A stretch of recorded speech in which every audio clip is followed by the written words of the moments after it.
Hey everyone, it's technology expert Burton Kelso here with another tip to help you make more money.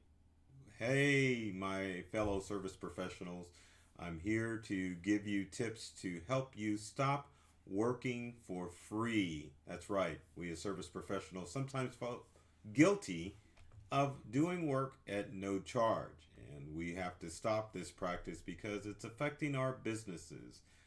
There are many reasons why service professionals work for free. They want to build up their clientele and build up trust.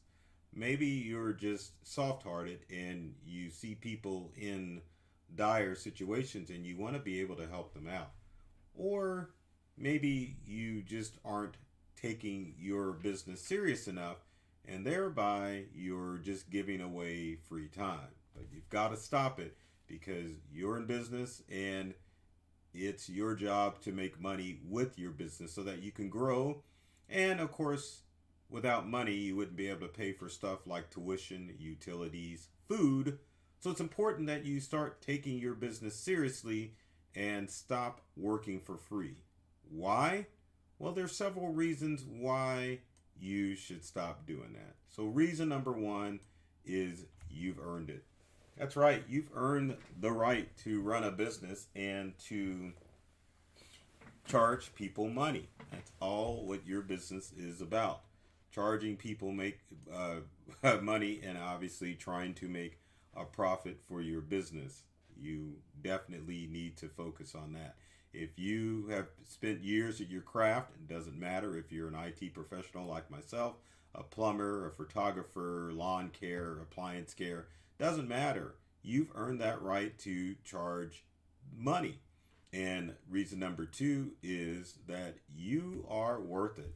Yes, you are. You're worth it because you've put in the hours to learn your craft. You're the expert at your job because you know how to solve problems. And that's all people care about.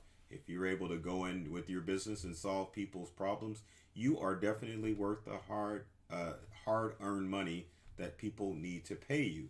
If you're a plumber, if you're able to go in and fix clogs or fix problems, you've earned it and you're worth it. If you um, are able to help people out of any situation that they're in, you are worth the money that you charge, provided that you stay within your industry standards and that you're not overcharging people. And then finally, you deserve it because you're an entrepreneur. You're an entrepreneur and you deserve to charge people and make not work for free.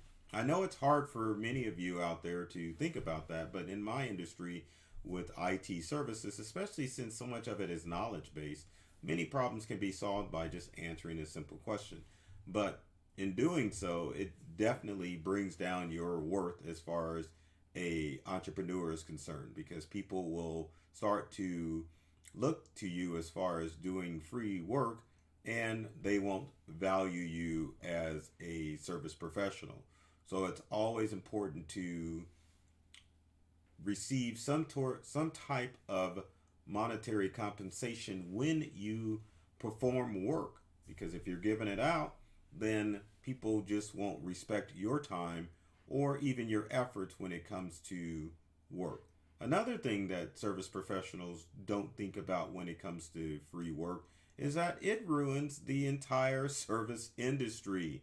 It is horrible when you see Craigslisters, and no offense to you out there if you do advertise on Craigslist or any of the other services, but it really brings down the value of the entire service industry when you're concentrated on trying to do it cheaper and better than the competitor rather than doing what it is that you're worth. People begin to look at professionals like myself and going, well, aren't you doing it as cheap as that guy? And it just makes the industry go completely down. And it doesn't matter what industry it is, it just brings it down and makes service work just seem so ordinary and mundane. And that's important when it comes to um, doing doing the type of work that is going to keep you up and going. And I can't believe my monitor behind me went out, but that's okay. We can keep it going.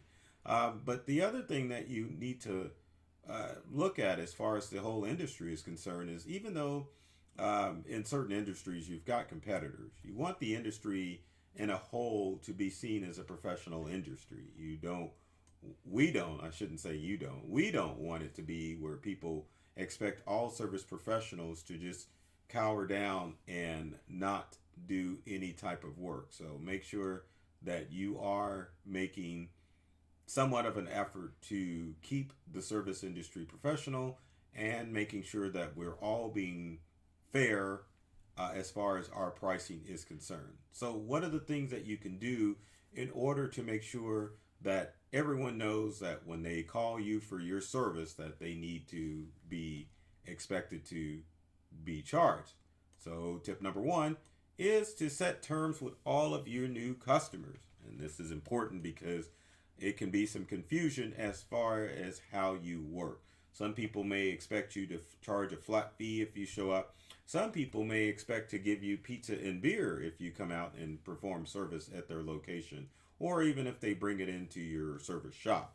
So you definitely want to set those terms up front so that people understand how it is that you work. Whenever someone calls into you or your office, make sure as soon as you, or even before you set an appointment, that you set your terms up so that people understand how it is that you work.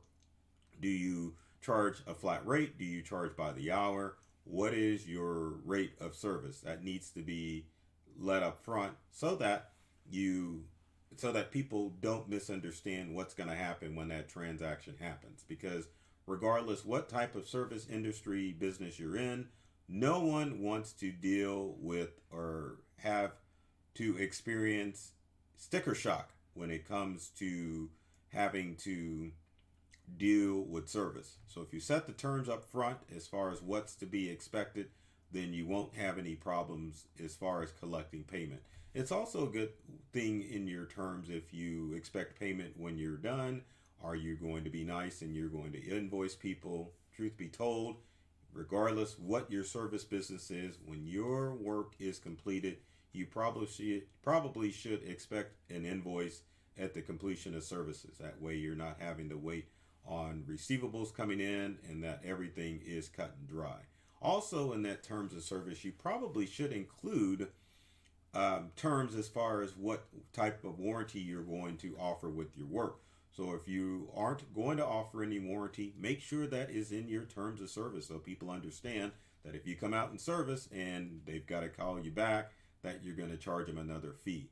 If you are going to be a little lenient and offer some type of terms as far as warranty work, make sure that's stated up front so that people understand that if there is a problem, that they can call you back and there won't be a charge. You've got to be clear cut and concise with your terms of service to make sure that everybody is on the same page as far as what's being done.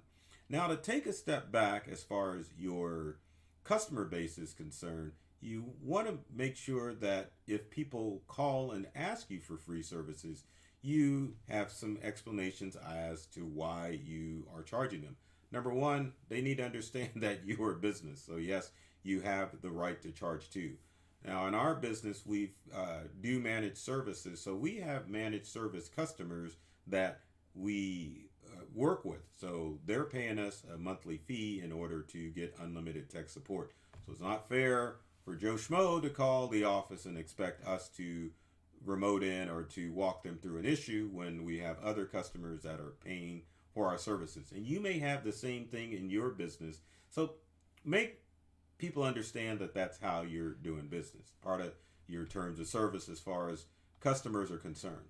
Now, my second tip is to make sure that you are re-educating your current customers of your terms of service. So once a year, it's probably a good idea to send out that terms of service. Beginning of the year is a great time to do that so that people understand how it is that you work. Did you raise your prices?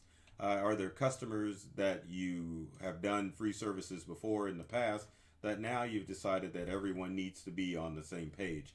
You need to re-educate them and make sure that they understand that you are are charging and you expect to be paid whenever you show up to perform whatever service it is. It's a good way to communicate with your current customers and let them know how you work, and also it helps establish that relationship so that there are no surprises. So new customers, obviously it's good to have that introduction. For your existing customer base, you always should update your terms of service and let them know how it is that you work, so that in the future you won't have any problems with your current customer base as far as what you're charging. And the third step, and there's a few other things that you can do too, but let's concentrate on step number 3, which is, remember, you're running a business. Businesses charge. Can you go into Walmart and get free products? Can you go to Jiffy Lube and get an oil change for free? That doesn't happen. So you really have to rethink how you're doing your business strategy and start thinking like the large corporations out there.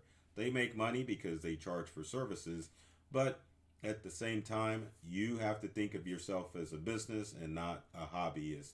Even if you're doing it part-time, make sure that you are getting paid, and make sure that you are following all the steps that I am putting out there, so that people understand that you need to be compensated as far as everything is concerned, and make sure that you're having clear communication with the people that you do service with so that they understand how you work. Now, part of, remember, you're running a business means that when you go out and do service, that you do a good job. Don't go out and do shoddy work and then expect to be paid. Make sure that you have completed whatever work that you've been tasked to do. Make sure that you communicate with the customer to ensure that they are happy with your work. Doesn't matter what level of business that you're at. You always need to confirm with your customer to make sure that they are completely satisfied with the work and before they pay you. And this even comes down to family members. Remember, this is your bread and butter. So even if Uncle Ted or whoever wants service, make sure that they are compensating you in one way or another, and make sure that you're doing good work for family members, because sometimes if you're family, you don't think that you need to do a good job. But in all reality, if you're running a business, regardless who you're performing those services to or for, then you need to make sure that you're doing good work. Also, part of running a business means that you have other ways to maybe educate or get people to stay tuned into your business. Now, if your business has evolved to the point where you are somewhat popular, maybe you are the face of the business, so people think that it's only you and that you don't have anybody else, and so they're looking at you to solve their issues or to help them out. If you have a staff, make sure that you're turning people to the appropriate staff in order to do work. Sometimes through social media or email, it may be tempting to have a customer message you directly. And if you're out in the field, that's great. But if you have staff, delegate some of that work to your staff, and it kind of helps create a business atmosphere as opposed to a one-man shop. And some of you may be in that transition where you're going from solo to where you've got a couple of contractors or employees. It's definitely important to let your customers know that you've got someone else working and that you need to pay them in order to make sure that you stay in business, so that way they need to pay you. Some other things that you can do as well, if you get the freebie questions, is to create a blog. Just think of some of the most common questions that people have that are related to your industry to make sure that you answer those. So if you get those emails or those pesky phone calls for people wanting free services, you can refer them over to your blog or even your social media channel where you've answered some of the most commonly asked questions as far as your industry is concerned. I know with the television appearances that I've made, I've become the face of Integral, and it's made it a challenge as far as people wanting free help. They see me on TV giving free computer tips and tricks, so they expect to call the office and have the same thing happen. One of the other problems with trying to do stuff free is that depending on your industry, you can't give out free advice because you don't know the situation that people are dealing with. I know in our industry with IT, every piece of technology is different. So it's kind of a challenge to find out what type of computer or device someone's using. So it's almost impossible to try to troubleshoot via email or over the phone. And it gets people frustrated because they think technology is all the same. Same thing with any of the services that you do. You just don't know it. So in order to save yourself, it's probably best just to go out, charge them to take a look, and give them some sound advice on what they need to do in order to resolve whatever problem they have. Again, sometimes it's good to just go ahead and set up a blog so that you can answer those common questions, or it's a good idea just to go ahead and put that information on social media too. So if someone calls, you can just redirect them, become a resource, and that helps build up your business. So with that said, I hope this encourages you to stop doing work for free. Now, before I go, there are some instances where your current customer base, because of loyalty, you may do something for a lesser rate, but that is okay. You're building the relationship in that aspect, but at the same time, you just don't want to do every job for free because it's going to make you look bad. It's going to make the industry look bad. So stop working for free. So if you have comments or questions about how you can basically transform your business from a profitable one to a more profitable one as far as not working for free, leave your comment section in down below. I'd love to hear from all of you and help you make more money. Now, I always have to beg, so be sure to like and subscribe. I always go the wrong direction.